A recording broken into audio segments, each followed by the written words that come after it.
AEW's All Out is going down on August 31st, 2019 in Chicago. And in many ways, this feels a little bit like All Elite's Wrestling WrestleMania. I know the names are different, but it's happening in the same town, around the same time, that same weekend.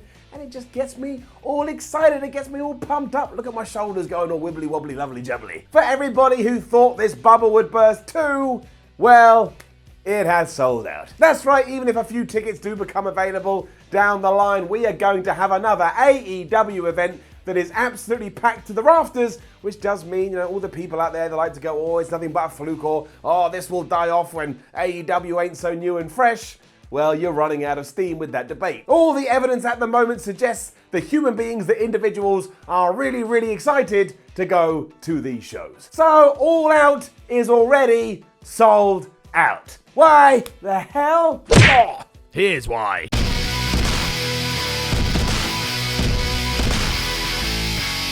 Now, as we have said before, I know the reason, logically, is that because All Elite Wrestling and the Sears Center in Chicago released a certain amount of tickets, and then that allocated number has been bought by a relevant number of wrestling fans, and therefore there are no more seats available. I get it, and I'm just saying this for that little smart Alec in the comments who always has to go off going, well, Simon, if something is sold out, clearly it's sold out. That's not my point. You always have to take these things and you have to spin it. Don't let me come in there.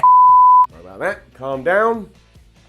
Let's move on. And sure, this is a bit of a woohoo, AEW doing so well. Isn't it exciting? But they are doing so well, and it is exciting. It fills my heart with glee to see so many wrestling fans coming together and being so passionate about a new company is what I want for the industry as a whole. It's so much more fun when we're into what's happening, because the whole point of all of this is to be entertained. So when you are being damn well entertained, put a smile on your face and go along for the ride. And if we look at everything that's gone on, AEW is doing that right now, hands down. This time around, when you do look at the card though, things feel a little bit different. If somebody came up to me and said they believed that All In or Double or Nothing kind of relied on the fact, it was AEW and we didn't know what we were going to get, I would believe it, but that is not the case right now, because look at the card. Not only are we going to get All Elite Wrestling's first ever world champion crowned when Hangman Page, this is Hangman Page, how you doing, takes on Chris Jericho, there he is, how did I get him in my house? But also, we are going to get Jon Moxley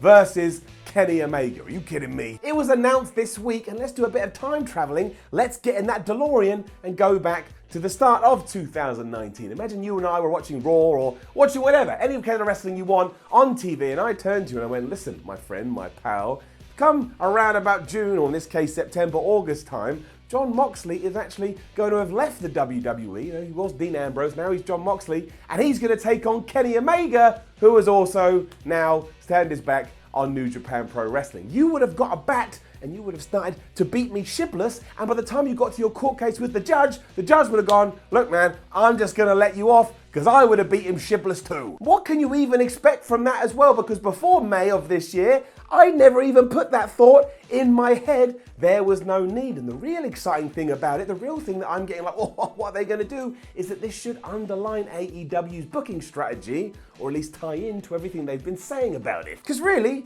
I can't call a winner. Are you actually going to have Jon Moxley lose, given that he's the hottest thing in pro wrestling right now? And you don't want Kenny Omega to taste defeat again, because that Double or Nothing, that already happened when Chris Jericho whooped his ass. And don't forget, that is clean. And there it is. It's as simple as that. I am intrigued, even though that event is months away, because I cannot figure out what possible direction that company wants to go in. And if they do keep it clean, this 50-50 booking nonsense, and we have a proper winner when all is said and done, I will be excited to see what comes out the other side. And that is what should always happen at pay-per-views. What is next? Hashtag excited. If it is handled right, it will serve as the perfect window into whatever the foundations are going to be going forward. And then finally, when we do get these people going, I don't think AEW is going to be able to do it. Oh yeah? Boom. They did it. If they didn't do it, get your pitchforks, get your flags, go attack them. You're allowed. But just do it verbally on the internet. Don't do anything crazy like that. It's weird. Plus, there is the rest of the roster we need to figure in. There's Joey Janela, Jimmy Havoc,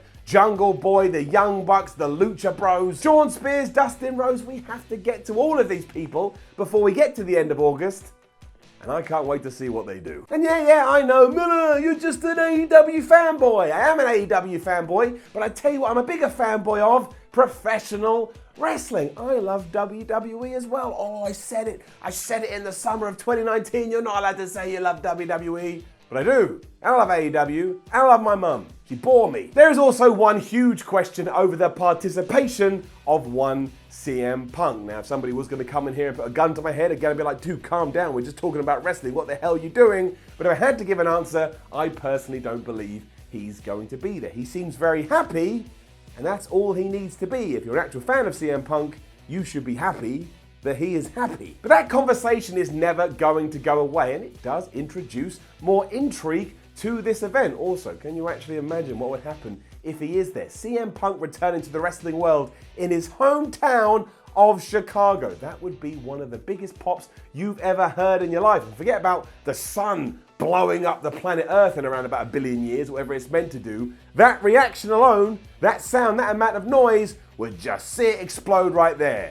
And that would be the last thing we all experience, which is fine for us wrestling fans. But if you're Janice, who works in accounts at, I don't know, McDonald's, and all of a sudden you see this big flame and all this bad stuff coming towards you and the 4 horsemen of the apocalypse, you're going to be like, what the flub has happened? And then maybe her mate Darren goes, oh, CM Punk's back. She'd be like, who the flub is CM Punk? I don't know what I'm talking about. This is another good reason why it always makes sense to try and license your entrance music or own it. Because if we did hear that first riff of Cult of Personality, even if you would spend, I don't know, $523,000, 622 cents on this pay-per-view, you'd sit there and go, I actually think it was worth it. Just for that one moment, and then people are going to come around and repossess your house, but that's all right, because Repo Man may be among that group, and then it's just a win-win all round. Who needs money? But yeah, since tickets went on sale on Friday the 14th, 2019, around about 12 p.m. BST, fans have snapped them up like crocodiles, and it is another tick box for AEW. And I know this is not going to go on forever. Everything has a shelf life and it will calm down, but that's why I think while it is happening, we should just enjoy the ride. We don't do that as wrestling fans. There's always that one guy on Twitter, you can write, oh, you know, AEW sold out. And they'll quote to you and they go, well, they sold this one out, but they won't sell the next one out. All right, well, why don't we just wait for that and talk about it when it happens? Not that bad for a brand new company, is it? 3 shows, one of which wasn't even under the AEW banner, so you can take that and do whatever you want with it. And they've got 3 sellouts. I'd love that. If I started a wrestling promotion tomorrow, and even if I was holding it in venues of 20 people, and I managed to get 60, you know, 1, 2, 3, I would be really proud. The naysayers won't be going anywhere for some time, and that's fine. If you want to hate on it, you're absolutely allowed to hate on it. But for a man that has been watching wrestling for a long time, this does have a WCW-esque feel, and I say that, that's not an insult to me. That's a positive, that's a compliment. I used to love WCW back in the day. It's just a shame what happened before it went out of business. If nothing else, given that this is all being handled, at least in some aspects, by a guy who is the son of Dusty Rhodes, well, some things are just meant to be now, aren't they? Also, while we're here, let's do it again. Let's turn that clock back. Let's go to 2014. You and I were watching wrestling TV again, watching Raw, and all of a sudden here comes Cody Rhodes as Stardust, and in my, smug way I turn to you and go, in 5 years' time, that guy is going to have started a brand new wrestling company that is actually kind of, in some ways, competing with the WWE. You would have got that bat again and you would have started smacking me in the face. That's it though, you either got tickets or you don't, although again, I'm sure a few will be released over the next weeks and months, so make sure you keep your eyes out. But I absolutely love all this. I love it. It rolls some fans up. Some fans can't handle it. We've got fans, we've got enemies. Just take all of this and inject it right into my skull because it brings back the fire to pro wrestling. And who doesn't like fire? Nobody. Now, don't forget to leave a comment below and let us know what you think about all of this. Like, share, and subscribe.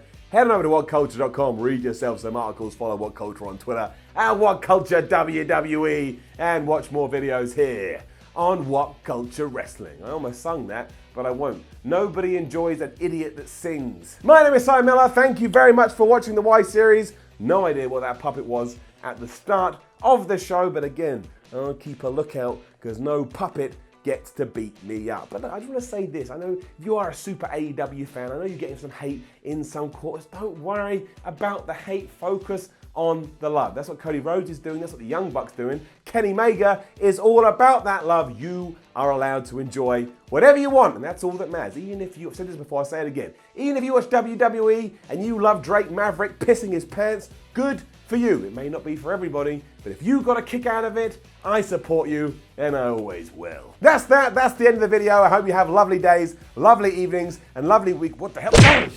See ya.